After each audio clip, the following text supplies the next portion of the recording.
ప్రతిపక్షంలో అండగా నిలిచిన ప్రవాసాంధ్రులను గుండెల్లో పెట్టుకుని చూసుకుంటామన్నారు మంత్రి లోకేష్. కష్టకాలంలో తమ కుటుంబానికి ఎన్ఆర్ఐలు కొండంత బలాన్ని ఇచ్చారని చెప్పారు. డల్లాస్లో పర్యటిస్తున్న మంత్రి లోకేష్ తెలుగు ఎన్ఆర్ఐలు నిర్వహించిన డయాస్పోరా కార్యక్రమంలో పాల్గొన్నారు. తెలుగు తమ్ముళ్లను ఉత్సాహపరిచే విధంగా ప్రసంగించారు. 20 లక్షల ఉద్యోగాలు కల్పించాలన్నదే కూటమి లక్ష్యమన్నారు. ఇప్పుడు స్పీడ్కి ఆంధ్రప్రదేశ్ బ్రాండ్ అంబాసిడర్ గా మారిందని పేర్కొన్నారు.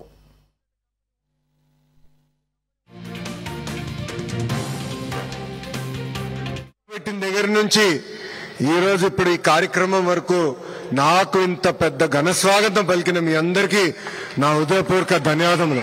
అమెరికాలో ఉన్నానా ఆంధ్రప్రదేశ్ లో ఉన్నానా అని డౌట్ వచ్చింది నాకు ఈరోజు. మీ ఉత్సాహం, మీ జోష్, మీ కేకలు వింటుంటే తిరిగి మళ్ళీ నా పాదయాత్ర యువగలం రోజులు గుర్తొస్తున్నాయి.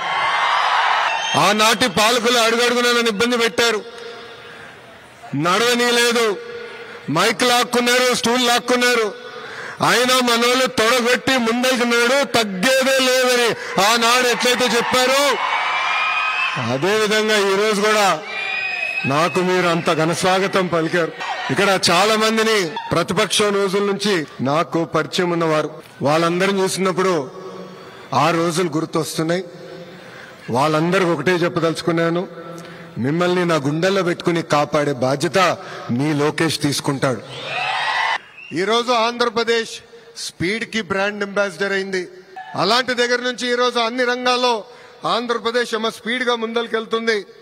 మన నినాదం ఒకటే, ఒక రాష్ట్రం ఒక రాజధాని కానీ అభివృద్ధి వికేంద్రీకరణ. మనందరి లక్ష్యం ఒకటే, 20 లక్షల ఉద్యోగాలు కల్పించాలని. నేను యువగలం పాదయాత్ర చేసినప్పుడు గంగాధర్ నెల్లూరు నియోజకవర్గంలో మోహన అని ఒక తల్లిని నేను కలిసా. ఆ తల్లి రోడ్డు పక్కన కూర్చుని బజ్జీలు వేస్తుంది. 30 సంవత్సరాలుగా అక్కడ బజ్జీలు వేస్తుంది. అప్పుడు ఆ తల్లిని అడిగా, ప్రభుత్వం నుంచి మీరు ఏం ఆశిస్తున్నారని. అప్పుడు నాకు ఒకటే చెప్పింది ఆ తల్లి, గత 30 సంవత్సరాలుగా ఇక్కడ కూర్చుని బజ్జీలు వేస్తున్నా, నాకు ఇద్దరు పిల్లలు ఉన్నారు, బాగా చదివించాను, వాళ్ళిద్దరికీ ఉద్యోగాలు కల్పించు, అది నాకు చాలు అని చెప్పింది మోహన. ఆ రోజు నుంచే నేను నిర్ణయం తీసుకున్నా, కూటమి ప్రభుత్వం 5 సంవత్సరాలు 20 లక్షల ఉద్యోగాలు కల్పించాలని. పొలిటికల్ క్యాంపెయిన్ కోసం పార్టీ పరంగానూ రాలేదు.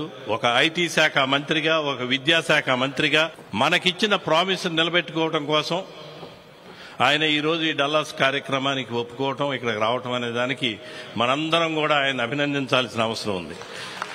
ఆయన 4 రోజుల ట్రిప్ కూడా కేవలం ఒక బిజినెస్ ఫోకస్ గానే ఈ ట్రిప్ రావటం.